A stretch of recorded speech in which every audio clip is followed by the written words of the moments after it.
Hello বন্ধুরা, বিশ্বজিৎ ব্লগে আপনাদের স্বাগতম। আজ আমি রায়েরবাজার বধ্যভূমি ঘুরিয়ে দেখাবো এবং এর ইতিহাস সম্পর্কে জানাবো। তো ভিডিওটি শেষ পর্যন্ত দেখতে থাকুন এবং ভালো লাগলে অবশ্যই চ্যানেলটিকে সাবস্ক্রাইব করুন। এই বধ্যভূমিটি রায়েরবাজারে অবস্থিত। বর্তমান আধুনিক বধ্যভূমির স্মৃতিসৌধটি 14 ডিসেম্বর 1999 সালে উদ্বোধন করা হয়। সাবেক প্রধানমন্ত্রী শেখ হাসিনা এই স্মৃতিসৌধটি উদ্বোধন করেন। মুক্তিযুদ্ধ চলাকালীন পাকিস্তানি হানাদার বাহিনী কর্তৃক বুদ্ধিজীবী হত্যা একটি ন্যক্কারজনক ঘটনা। মুক্তিযুদ্ধের শেষ দিকে ভারতীয় মিত্রবাহিনী এবং আমাদের মুক্তিবাহিনী নিয়ে একটি যৌথ কমান্ড গঠিত হয়। এর ফলে স্থল, নৌপথ ও আকাশপথে একযোগে আক্রমণ করা সম্ভব হয় হানাদার বাহিনীর উপর।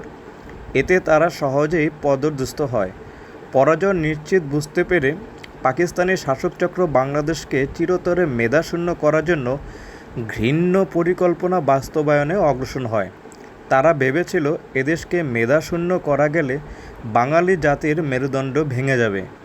এজন্য মুক্তিযুদ্ধ শুরু থেকেই তারা হত্যা করেছিল বাঙালি জাতির বিবেক, চেতনা, মননশীলতা, ঐতিহ্য ও সংস্কৃতির ধারক ও বাহক এ মাটির সন্তান বুদ্ধিজীবীদের। তবে 10 থেকে 14 ডিসেম্বরের মধ্যে এই বর্বরতা ও হত্যাযজ্ঞ ভয়াবহ রূপ ধারণ করে। পাকিস্তানি শাসক গোষ্ঠীর নির্দেশনা ও মদতে এদেশীয় এক শ্রেণীর দালাল এদেশের বিশ্ববিদ্যালয়ের শিক্ষক, সাংবাদিক, নাট্যকার, শিল্পী প্রভৃতি শ্রেণীর বুদ্ধিজীবীদের বাড়ি থেকে ধরে নিয়ে যায় এবং এই হত্যাযজ্ঞ ঘটায়। তারা ডক্টর গোবিন্দচন্দ্র দেব, মুনীর চৌধুরী, মোফাজ্জল হায়দার চৌধুরী, শহীদুল্লাহ কায়সার, ডাক্তার ফজলে রাব্বি সহ এদেশের প্রথম সারির অনেক বুদ্ধিজীবীদের নির্মমভাবে হত্যা করে। বিজয় লাভের কিছুদিন পর তাদের ক্ষতবিক্ষত লাশ রায়েরবাজারের উক্ত স্মৃতিসৌধের স্থানটিতে পাওয়া যায়।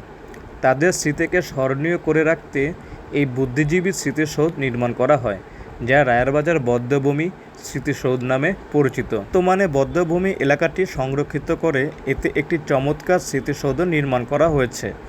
উক্ত স্মৃতিসৌধটি স্থপতি মোহাম্মদ জামি আল সাফি এবং স্থপতি ফরিদ উদ্দিন আহমেদ এই নকশায় নির্মিত।